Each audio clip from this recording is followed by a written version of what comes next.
안녕하세요. 오늘 여러분과 함께 좀 깊이 들어가 볼 주제는요. 바로 인공지능, AI의 실수에 관한 겁니다. 네, 안녕하세요. 왜 AI가 종종 이렇게 예상치 못한 실수를 하는 걸까요?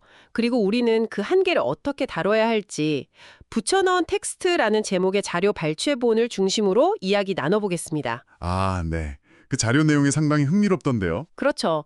이 자료의 핵심 비유가 AI는 뭐랄까, 책상 물림 천재 같다는 거잖아요. 네, 맞아요. 그 비유가 아주 적절해요. 배운 건 기가 막히게 잘하는데, 딱 거기까지라는 거죠. 이 한계를 이해하는 게 오늘 저희 이야기의 출발점입니다. 자, 한번 시작해 볼까요? 네, 좋습니다. 그 책상 물림 비유, 그게 정말 핵심을 짚는 것 같아요.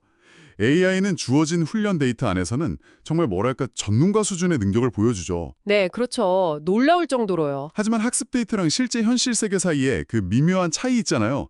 자료에서 말하는 데이터 불일치, 이게 발생하면 AI가 좀 길을 잃기 쉬워요. 아, 데이터 불일치요. 네, 자기가 배운 패턴에만 의존하니까 좀 다른 상황이 오면 당황하는 거죠. 그 비유 정말 재밌는데요. 마치 자동차 사진만 수백만 장 보고 자동차 전문가가 된 AI한테 처음 보는 자전거를 딱 보여주니까 자동차!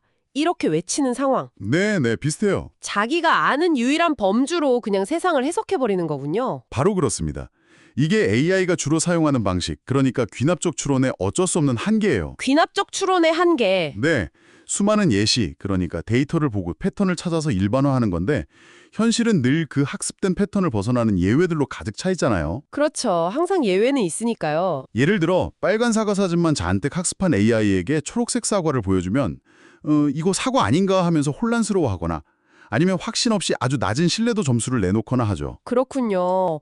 아, AI가 자기가 배운 책 바깥의 세상에는 좀 서툴다는 건데 그렇다고 이걸 그냥 둘 수는 없지 않습니까? 이런 한계를 좀 더 안전하게 관리할 방법 그런 건 없을까요? 네, 당연히 있죠. 자료에서도 두 가지 현실적인 접근법을 제시하고 있어요. 첫 번째는 뭐냐면 AI에게 좀 겸손함을 가르치는 거예요. 즉, 모르겠다고 말하는 능력이죠. 아, 모른다고 말하는 능력? 판단 유보 기능 같은 거군요. 네, 맞습니다. 판단 유보. 예를 들어서 희귀병 진단 AI가 있는데 좀 애매한 데이터를 만났어요. 그러면 섣불리 진단 내리는 대신 이건 확실하지 않습니다. 전문의의 검토가 필요합니다. 이렇게 명확히 알리는 거죠. 확실하지 않을 땐 솔직하게 인정하는 편이 낫다. 그렇죠. 위험을 줄이고 오히려 사용자의 신뢰를 더 높일 수도 있어요. 듣고 보니 그렇네요. 사용자들이 좀 답답해할 수도 있겠지만 안전이 훨씬 중요하니까요. 근데 그래도 AI가 판단해야 할 때도 있잖아요. 이게 두 번째 해결책이랑 관련이 있는 건가요? 네, 맞습니다. 정확해요. 두 번째 해결책이 바로 인간과의 현명한 협력이에요. 인간과의 협력. 네, 자율주행차를 생각해 보시면 쉬운데요.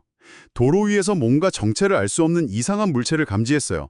그럼 얘가 스스로 어설프게 판단하기보다는 일단 속도를 줄이고 운전한테 경고하면서 이거 좀 봐주세요 하고 개입을 요청하는 거죠. 아하, AI는 좀 정형화된 거, 반복적인 거 처리하고 인간은 예측 못하거나 중요한 최종 결정을 내리는 그런 역할 분담이군요. 네, 그런 식의 협력이죠. 자료에 그 실험 이야기도 나왔던데 그것도 좀 흥미로웠거든요. 이 해결책들을 어떻게 검증했는지 간단히 좀 짚어주시겠어요? 네. 그 실험은요. 서로 다른 데이터 범주, 클래스라고 하죠. 이걸로 학습된 AI 모델들을 사용했어요.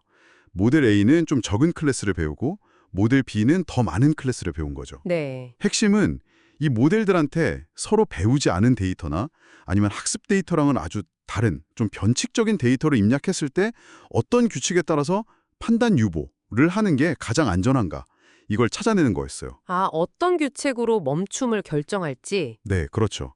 예를 들면 실험에서는 9개의 모델을 썼는데 이 9개가 전부 만장일치로 동의하고 또 그 결과의 신뢰도 점수가 특정 기준, 예를 들어 90% 이상일 때만 최종 판단으로 인정한다. 이런 식의 규칙을 만드는 거죠. 결국 AI 실수는 피할 수는 없으니까 AI가 자기 능력 범위를 좀 알고 모를 땐 모른다고 하고는 인간한테 도움을 청하도록 잘 설계하는 것.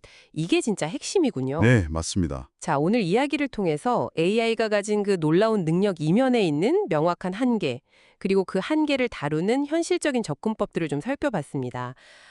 핵심은 AI는 자기가 훈련받은 영역의 책상물 좀 전문가일 뿐이고 불확실성을 인정하고 인간과 효과적으로 협력하도록 설계하는 게 중요하다는 점이겠죠. 정확히 그렇습니다.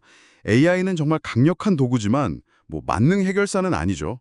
중요한 건 AI가 자기 지식의 경계를 스스로 인식하고 그 경계를 넘어서는 상황에서는 안전하게 딱 멈추거나 아니면 인간 전문가에게 도움을 요청하도록 그렇게 설계하는 거예요.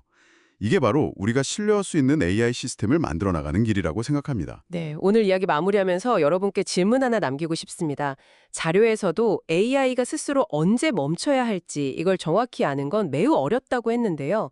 만약에 AI가 자신의 불확실성을 인지하고 저 잘 모르겠습니다 라고 말하는 능력을 정말로 갖추게 된다면 우리는 그 AI를 얼마나 더 신뢰할 수 있게 될까요?